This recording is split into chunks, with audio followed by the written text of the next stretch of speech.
கர்த்தருடைய ஆசீர்வாதத்தை பெற்றிட தேவன் நமக்கு தருகிற ஆலோசனை, இந்த அன்பான உன்னதமான ஆலோசனையை பின்பற்றுவோமா? சங்கீதக்காரன் சொல்கிறான், சங்கீதம் 96:2, கர்த்தரை பாடி அவருடைய நாமத்தை ஸ்தோத்தரித்து நாளுக்கு நாள் அவருடைய ரட்சிப்பை சுவிசேஷமாய் அறிவியுங்கள். நாளுக்கு நாள் இன்னைக்கு வரப்போகிற காலங்கள்லாம் பயங்கர நாட்கள், எங்க பார்த்தாலும் வேதனை பெருகி கொண்டிருக்க காலங்கள். ஆனால் கர்த்தருடைய ஆலோசனை பார்த்தீங்களா, நாளுக்கு நாள் அவருடைய ரட்சிப்பை சுவிசேஷமாய் அறிவியுங்கள். அன்பானவர்களே, நீங்கள் பெற்ற நன்மையை பிறருக்கு சொல்ல தயக்கம் வேண்டாம்.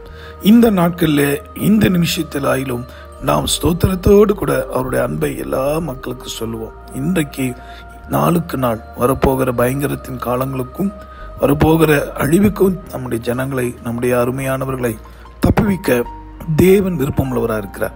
அதுக்கு நாம் செய்ய வேண்டியது என்ன தெரியுங்களா? சுவிசேஷத்தை, ரட்சிப்பின் செய்தியை எல்லா மக்களுக்கு சொல்ல நம்ம அர்ப்பணிப்போம். இந்த காட்ஸ் வாய்ஸின் நோக்கம் அதுதானே.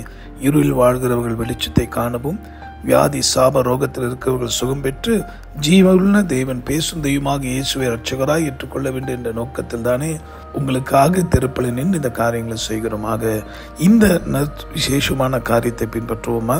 நிச்சயமாய் அவர் உங்களை ஆசீர்வதிப்பது உண்மை.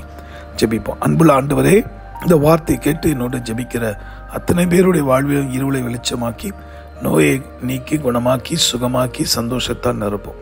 சாத்தான் மெக்கப்பட்டு போகும்படி செய்வீராக. நாளுக்கு நாள் ஒவ்வொரு நாளும் உமது அன்பை எல்லாருக்கும் தயக்கில்லாமல் இவர்கள் வேலை செய்கிற இடங்களில், போகிற வருகிற இடங்களில், இவர்கள் வாழ்கிற பட்டணம் தேசங்களில் அந்த அறிவிக்க கிருபை தாரும் அப்பா. துதியும் புகழ் உமக்கே, ஆத்ம பாரத்தை கொடுத்த உமக்கே ஸ்தோத்திரம். மீட்பர் மூலமாக ஜெபிக்கிறோம் எங்கள் நல்ல பிதாவே, ஆமென். உங்களுக்காக திறப்பில் நின்று ஜெபிக்கிற உங்கள் சகோதரன் மணி ஐயர்.